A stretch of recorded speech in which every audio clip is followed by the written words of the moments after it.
नमस्कार मित्रों, मैं राजपाल गोस्वामी आपके अपने YouTube channel let's start geography में एक बार पुनः हार्दिक स्वागत करता हूं।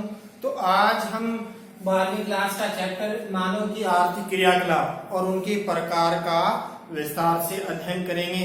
तो आर्थिक क्रियाकलाप है क्या? जिन मानवीय आर्थिक क्रियाओं के द्वारा मनुष्य को आय प्राप्त होती है वो क्या है? आर्थिक क्रियाकलाप कहलाती है। और इसमें यदि हम देखें यानी आदि मानव से लेकर औद्योगिक मानव ने विभिन्न प्रकार की आर्थिक क्रियाकलापों में परिवर्तन आया है और कई प्रकार की यानी आर्थिक क्रियाएं मुख्य रूप से वर्गीकृत हुई हैं। तो मुख्य रूप से मानव की आर्थिक क्रियाकलापों को 4 प्रमुख भागों में विभाजित किया जाता है। यदि इकोनॉमिक्स की दृष्टि से देखें तो पंचम क्रियाकलाप भी यानी इसके अंदर वर्गीकृत है, वो किया गया है। तो आर्थिक क्रियाकलापों में देखें कि प्राथमिक क्रियाकलाप क्या है, यानी वे आर्थिक क्रियाएं जिसमें सीधे कच्चे माल का उपयोग है वो प्रमुख रूप से किया जाता है।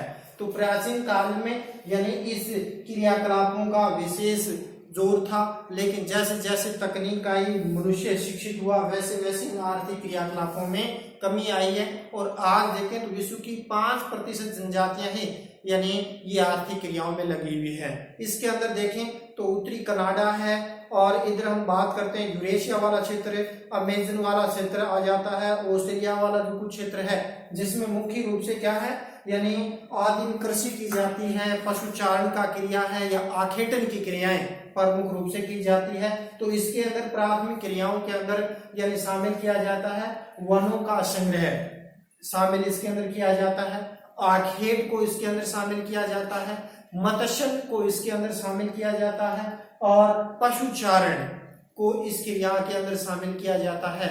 इसके अलावा यदि हम देखें तो आदिम कृषि है और मत्स्य पालन जो आदिम तरीके से किया जाता था वो शामिल किया जाता है।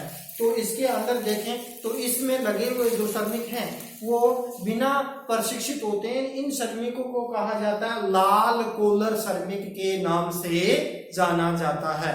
तो ये तो होगी कौन सी?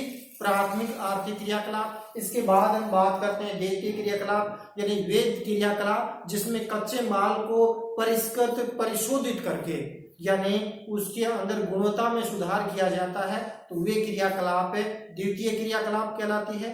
और द्वितीय क्रियाकलापों में यदि हम बात करते हैं तो विनिर्माण उद्योग आता है, जिसमें कच्चे माल को परिष्कृत और परिशोधित कर उसकी गुणवत्ता में सुधार किया जाता है।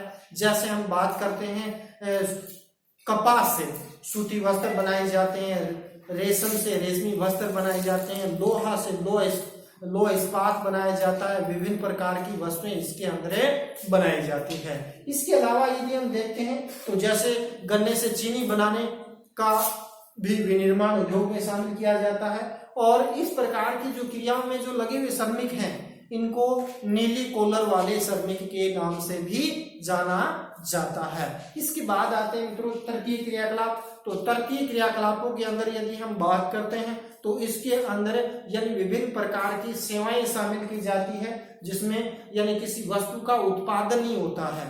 तो इसके अंदर जैसे व्यापार है, वाणिज्यिक क्रियाएं इसके अंदर शामिल की जाती है। इसके अलावा परिवहन है, रेल सड़क जो विभिन्न प्रकार के परिवहन। इसके अलावा जो संचार के साधन हैं जिसमें आपका यानी इंटरनेट हो गया, मोबाइल हो गया, ये जो क्रियाएं वो इसमें शामिल की जाती है। इसके अलावा वित्तीय क्रियाएं भी इसके अंदर शामिल की जाती है। तो इसके अंदर हम बात करते हैं जो अध्यापन का कार्य है तो शिक्षक है, व्यापारिक है और कंप्यूटर परिचालक है, वकील है, वो इसके अंदर प्रमुख रूप से क्या है शामिल किया जाता है। कौन सी? तृतीय क्रियाकलापों में शामिल किया जाता है। तो इसमें लगे हुए जो श्रमिक क्या कहलाएंगे? ये इसके अंदर कहलाएंगे आपके यानी पहले में हो गया लाल, दूसरे में हो गया नीला और तीसरा में यदि हम बात करते हैं तो गुलाबी कॉलर श्रमिक, गुलाबी कॉलर श्रमिक कहलाते हैं तृतीय क्रियाकलापों में जो लगे हुए जो श्रमिक होते हैं उसको। इसके हम बाद बात करते हैं चतुर्थ क्रियाकलाप। तो चतुर्थ क्रियाकलापों में बात करते हैं तो एक नए किस्म का क्रियाकलाप है, एक यूं कहें कि जटिल क्रियाकलाप है, जिसके अंदर क्या है, जिनका संबंध यानी ज्ञान से है।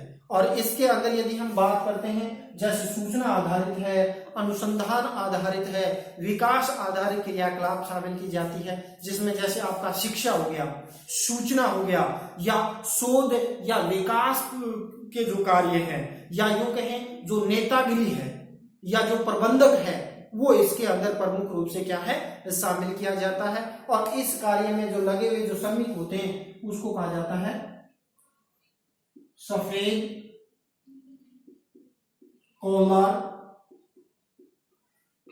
श्रमिक के नाम से जाना जाता है। कौन से?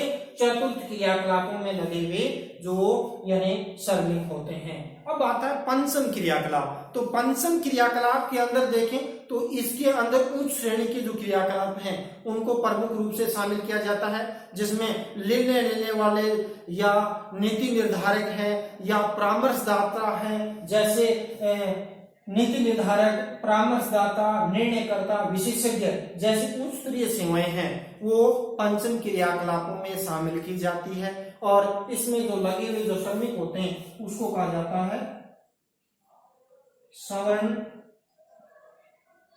कॉलर श्रमिक के नाम से जाना जाता है। इसमें पंचम क्रियाकलापों में जो लगे हुए जो श्रमिक होते हैं और ये उच्च तकनीकी दृष्टि से सुसज्जित होते हैं और उसको हम पंचम क्रियाकलापों में शामिल करते हैं। तो आज हमने क्या है यानी आर्थिक क्रियाकलाप क्या है, वो कितने प्रकार की होती है, उनका हमने यानी बेसिक सा परिचय देखा। उसके बाद यानी प्राथमिक क्रियाकलापों के अंदर विश्व में कहाँ कहाँ की जाती है, पशुचारण का कार्य कहाँ होता है, आखेटन का कार्य कहाँ होता है और उनको किन किन नामों से जाना जाता है, उनका विस्तार जब इनका हम एक एक का करेंगे भी प्राथमिक क्रियाकलापों में कौन कौन से शामिल हैं, द्वितीय में कौन कौन से, तो उनका विस्तार से अध्ययन करेंगे। तो मित्रों इसी के साथ मैं वीडियो को समाप्त करता हूँ। जय हिंद, जय भारत।